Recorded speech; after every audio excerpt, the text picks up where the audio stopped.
Alright, what's up guys? So I've had quite a few comments, a surprising amount of comments in my opinion, for like a wheelie video, specifically on the XT250, and I think this is mainly just because the majority of people who are either looking at buying an XT250 or have already own an XT250 are more beginner riders. So you know, they see me do a wheelie in a video, and I don't know, maybe someone's told them it's not a good bike to wheelie or something, and so they're intrigued and want to know. There is a very practical reason to need to know or learn how to do a wheelie. Not so much practical like I just did, where I kind of walked it for, 30, 40 feet, but just to be able to like log hop and things like that, you need to be somewhat comfortable getting the front end off the ground, and don't listen to what anybody tells you. The XT is perfectly fine and capable of doing that.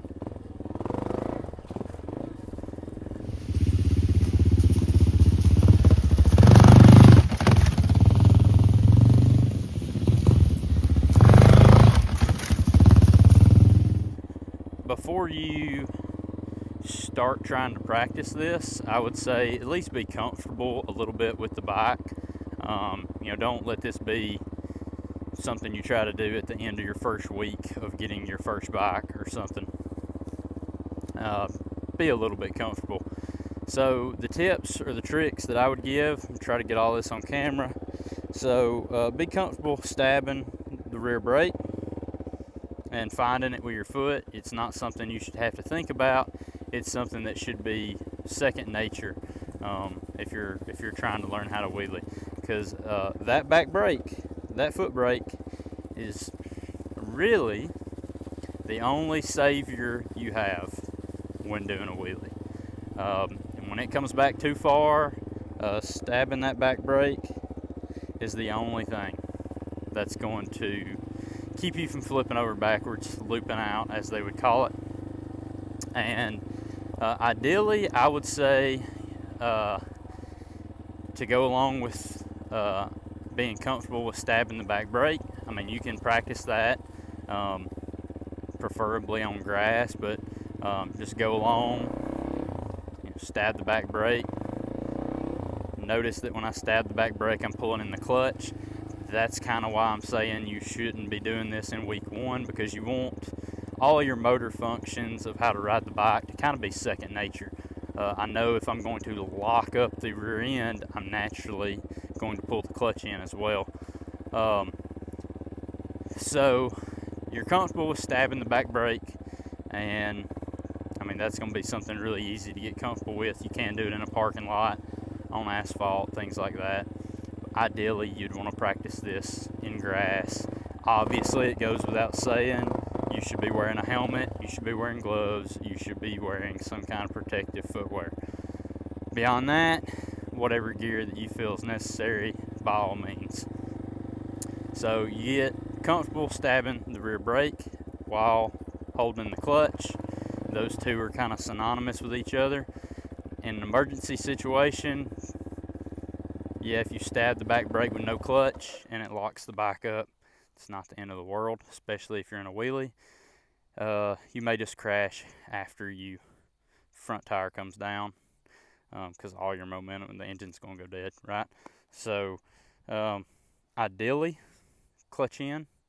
In a oh crap scenario, does it really matter? No.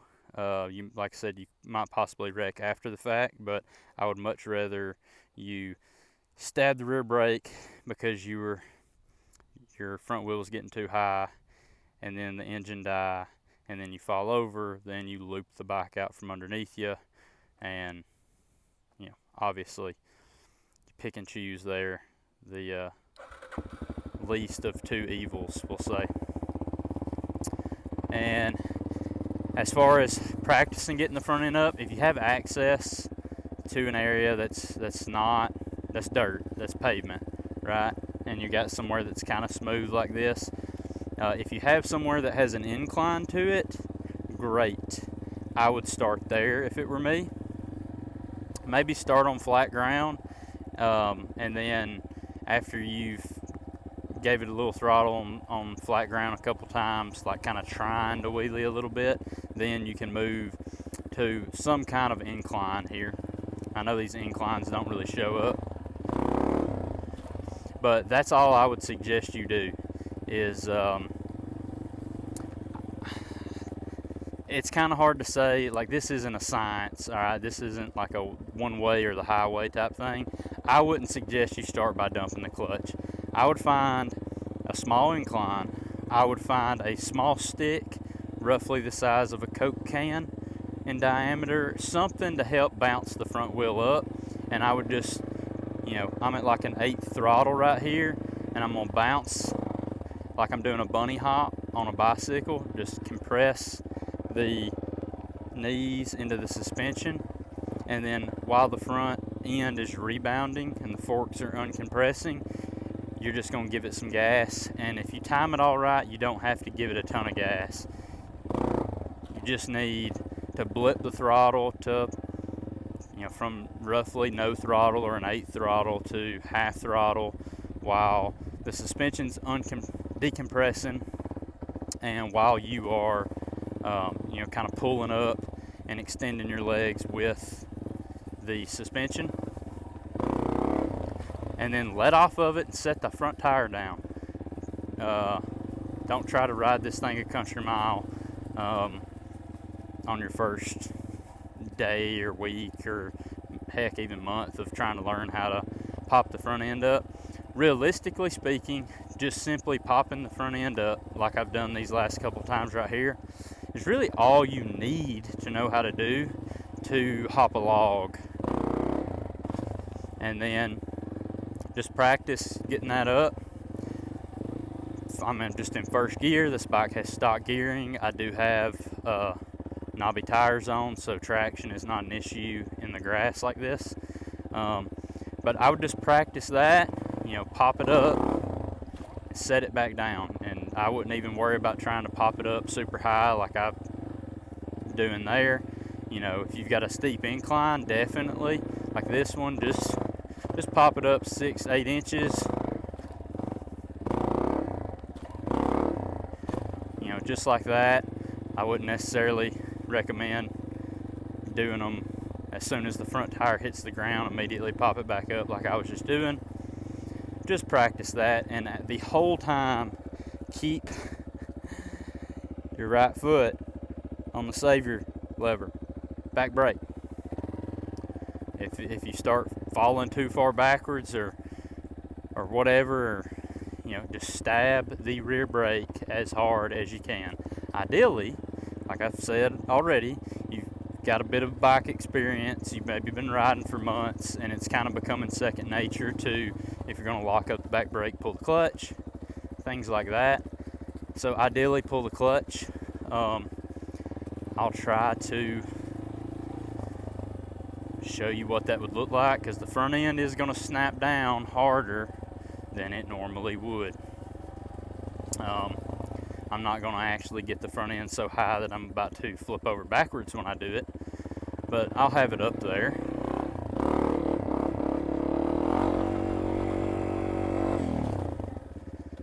But the front end definitely slams down pretty aggressively.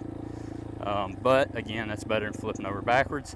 And as you get better and better, you should be able to time the suspension rebound good enough to where you don't need a helper, you don't need a heel, you don't need a stick roughly the size of a Coke can to hit with the front wheel like a speed bump and help you bounce it up.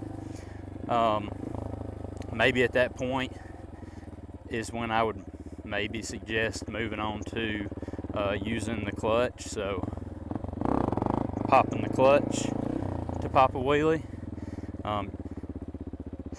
Contrary to popular belief from people that don't ride a lot or aren't that good at wheelies, you don't have to rev the piss out of it when you dump the clutch, especially not in first gear on a bike like this. And a bike like this, I'm referring to something that's just air cooled, very low, modest horsepower, You don't have to rev the thing to the moon to pop the front end up. I know that GoPros don't do hills justice, but I'm going downhill right now, and I can pop it up just fine, even while sitting. So some of that's a traction thing. If you've got really slick tires, obviously it's going to be more difficult because you're just going to spin. But you know, just go along. I'm doing 8 miles an hour, and you know, we're kind of decelerating and just quarter throttle. And also, same as popping up without the clutch, don't plan on trying to ride the wheelie out. Just pop it up, like I said, quarter throttle and let off, and then repetition. Do that till you get pretty good at it. You can speed up second gear and start practicing the same thing, and maybe ride them a little longer.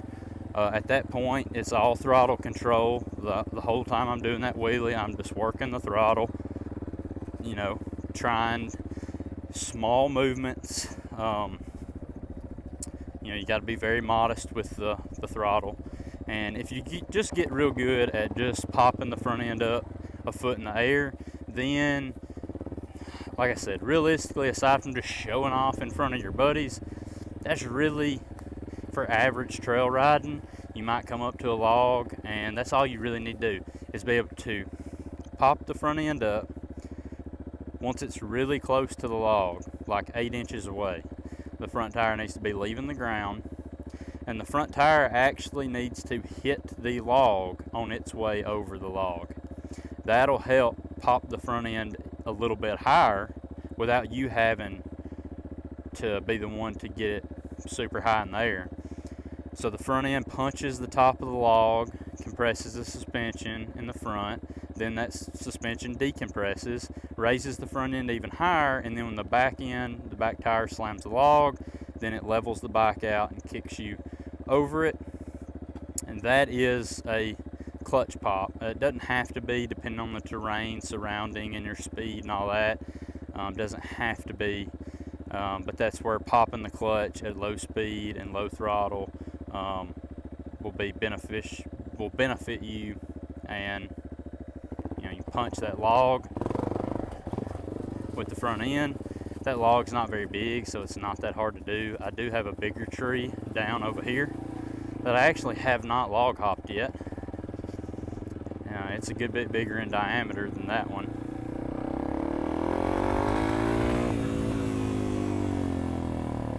You know, like right here, riding off the driveway or a ledge like that, you can compress. So I mean, there's definitely reasons to know how to do it. So this log, just for comparison, is, it's low. The top of that log's above my axle bolt. So the tangent, the high spot of the log, is taller than half of my tire. So if you don't pop the front end up before getting here, you're never getting across that. The front end's gonna hit it, the forks are gonna compress, you're gonna go over the bars. And in this case, this log's also taller than, even, I know the bike's leaning, but even if the bike was stood up straight, this log is taller than my skid plate and the amount of ground clearance that I have. So it's real soft on this side. I'm pretty positive it's soft on that side too. There's a rut running across there. But we'll try to log hop this one. I may end up over the bars myself, who knows. I'm not a huge log hopping guy. A lot of the trails I ride are cleared trails. Of course, occasionally you run across stuff, but so this log is big enough that I have to pop the front end to get it. If I'm ever going to get over, the skid plate is going to hit trying to go over this log. I got to try to get straight on this thing.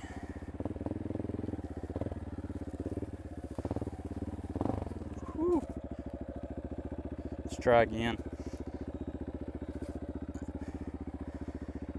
That's a good enough spot.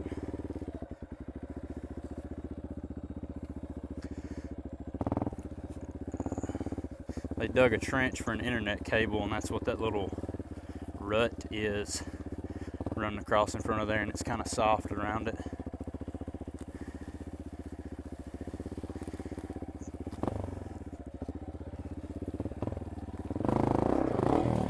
There we go.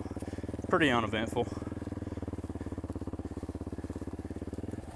I'm curious if we can pull back around there and see how my front wheel, I mean the back wheel slaps into it, and that's probably going to tear more bark off, but you know, you use the log to your advantage to help you get over. So that is all marks left by the back wheel spinning its way over. But honestly, this mark right above my boot, that could have been the front tire stabbing it. I was coming in at an angle, so it's very possible, I mean, I know this is the back tire, so it's very possible that was where the front tire hit it, and then bounced up even higher, and then the back tire hit it. And of course, when you're doing that, you have to stay. There's a lot of beer bottles and littering in my ditch here, but that would be the goal of learning how to wheelie, in my opinion, as a dual sport rider or an off-road rider in general.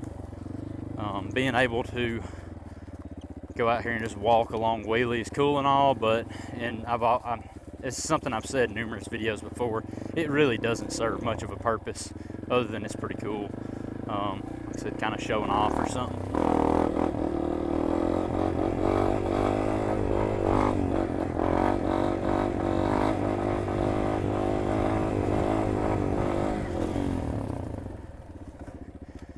Alright, and if that's your goal, then one day you'll get there.